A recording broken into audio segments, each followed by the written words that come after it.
Senhor Arthur Moraes, senhor Leone Carvalho. Olha, eu vou começar esse vídeo deixando bem claro que é importante que você, torcedor esmeraldino, e você, torcedor do Galo, acompanhem o vídeo até o final, porque eu vou explicar bonitinho tudo que você precisa saber e entender pra gente conversar sobre essa polêmica vitória do Goiás por 1 a 0 em cima do Anápolis. O esmeraldino vence mais um jogo, segundo seguido, e enquanto isso o Anápolis perde seu primeiro jogo depois de vencer no anterior o Goiatuba, que inclusive havia vencido o Goiás na primeira rodada, não é? E claro, obviamente, o que ficou mais marcado nesse jogo foi o pênalti que deu a vitória esmeraldina. Então vamos falar tudo o que rolou nesse jogo, vou passar essa polêmica tintim por tintim, vocês sabem que comigo não tem papas na língua e não tem amarras com ninguém. Então vamos falar tudo que rolou nesse jogo, passar essa polêmica a limpo, tudo isso depois da vinheta.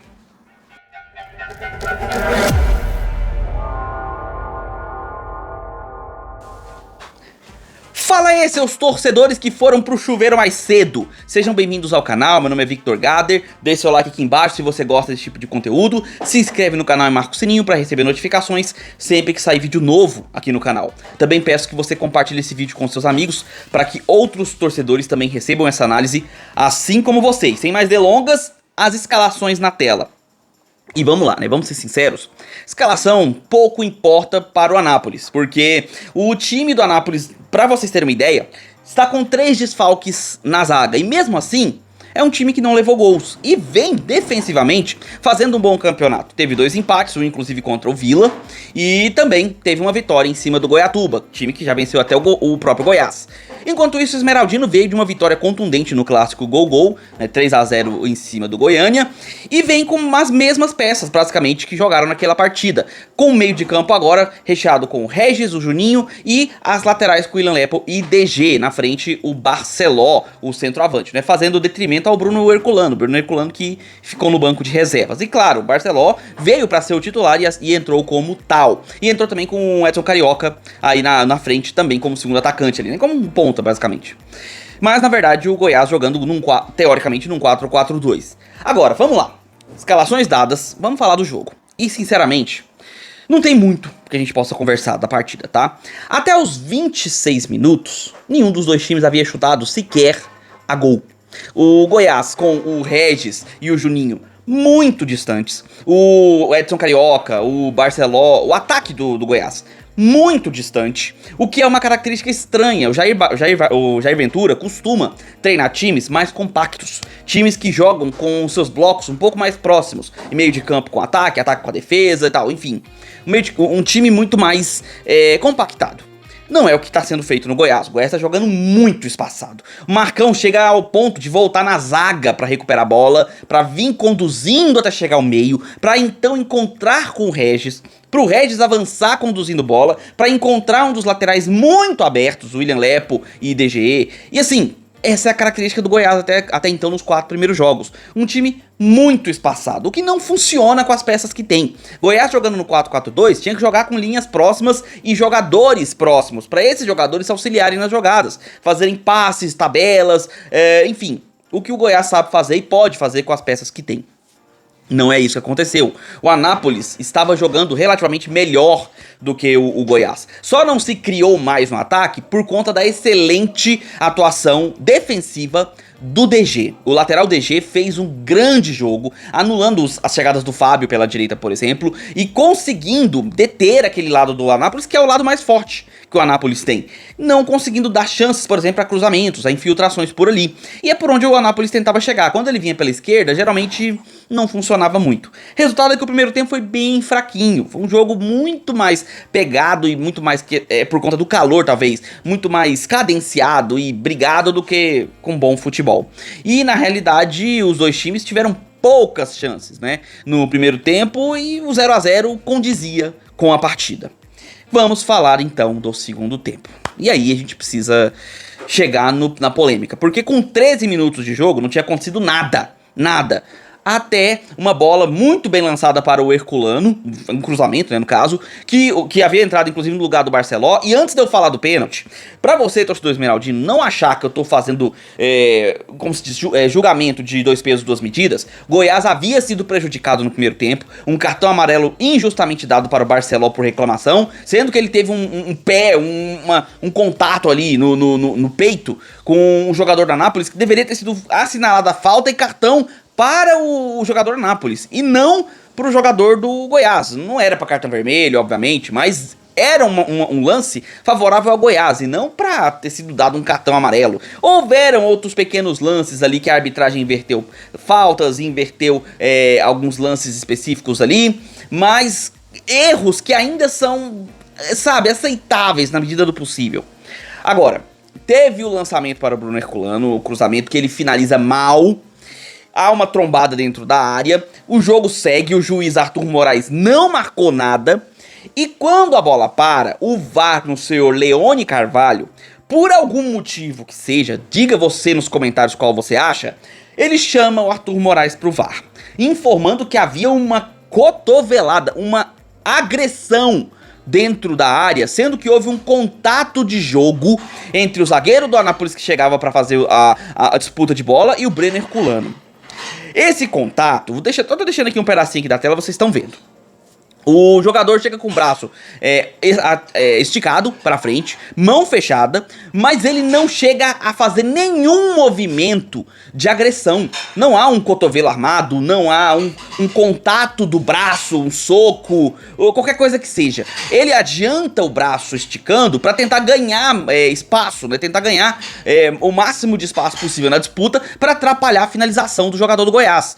Se o Breno Herculano domina a bola e tenta finalizar, provavelmente haveria um contato faltoso do jogador do Anápolis que causaria um pênalti. Aí sim, seria pênalti claro, talvez até para cartão amarelo. Agora, o Breno Herculano finaliza errado, há o choque entre os dois jogadores, não há saída de bola, ou seja, a bola ainda está em jogo, porém é um contato de jogo, não atrapalha ou interfere na jogada, não é uma agressão, não é uma tentativa de contato escancarada para apenas haver esse contato físico, não. É uma disputa de bola onde o jogador do Anápolis, por mais que chegue um pouco atrasado, ele tromba com o jogador do Goiás. Ele tromba com o Breno Herculano. Há um contato ali mais do sovaco dele, vamos dizer assim, com o ombro do Herculano do que com o braço. Não há cotovelada, não há nada disso. Tá? Pode até ter havido um contato ali no movimento que o Breno Herculano fez, dele se chocar com o braço do jogador do Anápolis. Mas tá longe de ter sido uma agressão, mas muito longe. Quanto mais um pênalti. Agora, vamos lá. Se o juiz tivesse parado o lance, visto o VAR e dado apenas o pênalti por conta da trombada, a bola ainda estar em jogo, teoricamente, visto que ela ainda estava em campo e tudo mais, eu talvez até conseguisse empurrar ali, empurrar com a barriga. E até conseguiria fazer uma forcinha aqui pra aceitar. Agora, você dar um pênalti e assinalar cartão vermelho pro zagueiro do Anápolis naquela situação, desculpa, mas nos termos, digamos, populares do futebol, nos termos que nós torcedores usamos, é um roubo descarado, tá? É um assalto à mão armada em cima do Anápolis. Não tinha justificativa nenhuma. O VAR alegou que foi agressão. Pelo amor de Deus, senhor Leone Carvalho. Pelo amor de Deus, senhor Arthur Moraes, que aceitou e engoliu essa afirmativa do Leone Carvalho. Isso é um completo absurdo. O árbitro em campo é a autoridade máxima. Se você não assinalou o pênalti, o VAR chamou, você viu e você teve a audácia de aceitar o que o Leone falou, é porque você errou tanto quanto ele, ou mais, porque a responsabilidade era sua. Então o erro do Arthur Moraes é terrível, maior até do que o erro crasso, que foi o erro do Leone Carvalho. Goiás, que não tem nada com isso, finalizou na cobrança do Tadeu, que agora realmente se tornou o cobrador oficial de pênaltis do Goiás, né? Fez mais um gol de pênalti e fez 1-0. O Anápolis ainda foi pra cima. E teve até um jogador do Goiás expulso, se não me engano foi o Rodrigo Andrade, posso estar enganado, tá? Que foi expulso numa falta que ele fez o segundo amarelo. Já tinha tomado o primeiro, se não me engano, no começo do segundo tempo, mas tomou o segundo cartão amarelo, uma falta clara pra cartão amarelo, foi expulso corretamente. Mas o árbitro já tinha esculhambado o jogo todo. Então, assim, Já tava todo mundo nervoso, a torcida nervosa, os jogadores do Anápolis nervosos. E assim, a expulsão do Goiás não fez muita diferença pro Anápolis, pelo menos naquele momento. O Goiás ainda teve mais volume, e volume entre aspas, tá? Porque pouco criou, mas teve a bola nos pés e com jogadores experientes controlou o jogo melhor. Só que na reta final o Anápolis ainda teve um zagueiro expulso, ou seja, o Anápolis está sem zaga praticamente. O Anápolis vai jogar o próximo jogo com quem? Na zaga, vai ter que trazer a galera da base.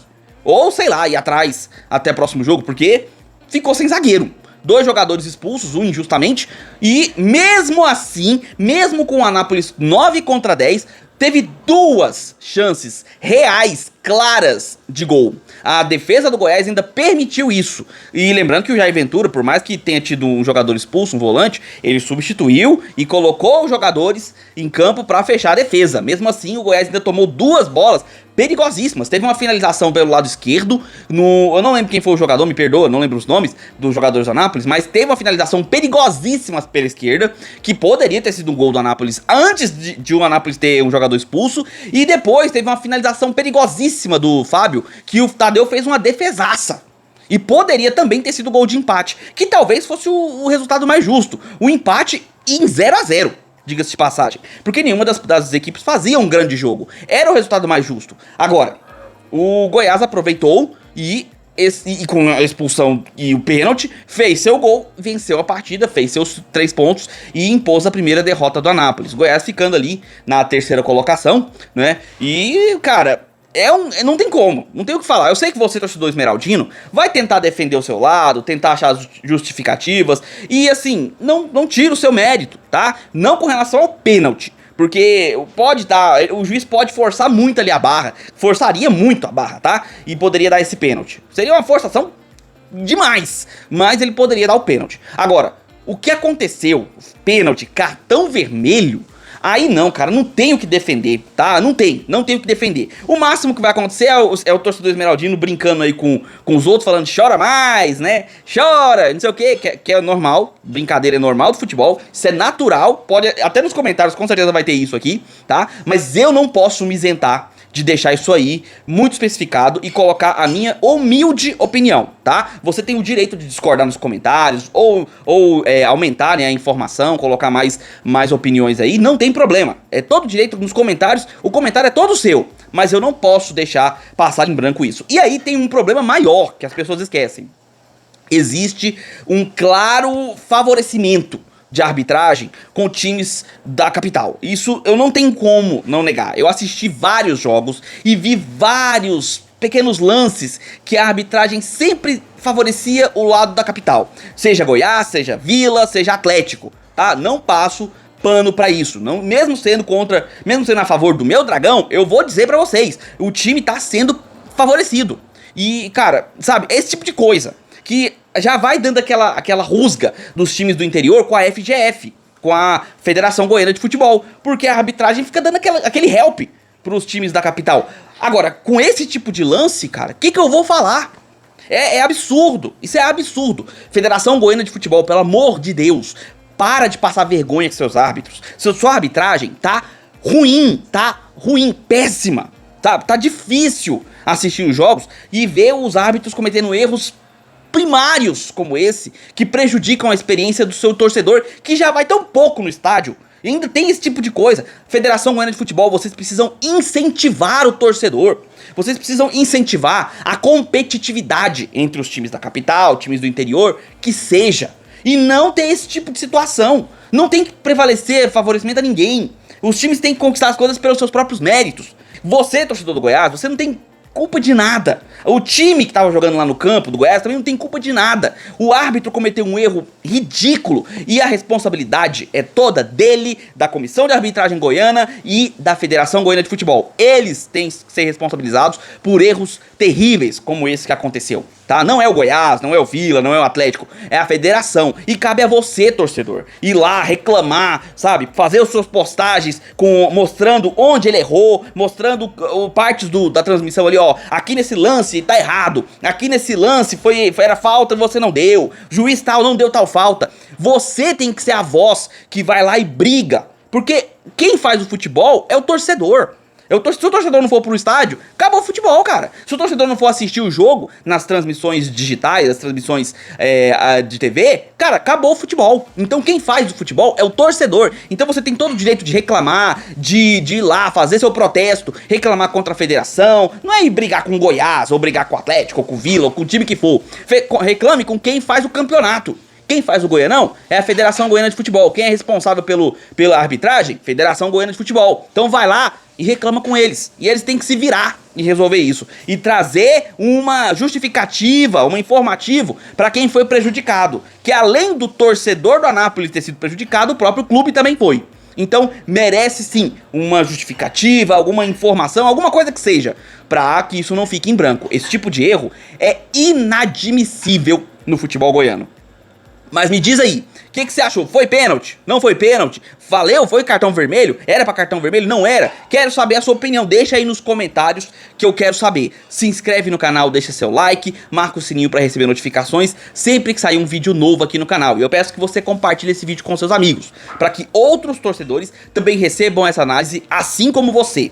E considere entrar no grupo mais democrático e mais diversificado dessa internet, o Gader Futebol Clube. É o grupo onde temos torcidas de todos os times, é um grupo de futebol onde tem piadas, brincadeiras, memes, figurinhas, mas sempre no âmbito esportivo. E para você participar, basta se tornar membro do canal, é a partir de R$ 1,99. Além disso, lá nós temos notícias 24 horas por dia, tem comentaristas do YouTube como eu, que estamos lá para conversar com você, membros especializados em futebol, notícias diversas, não só de futebol como de outros assuntos, muito mais outras coisas, tudo isso a partir de R$ 1,99. Beleza, vou ficando por aqui, nós nos vemos nos próximos vídeos, um abraço de torcedor para todos vocês.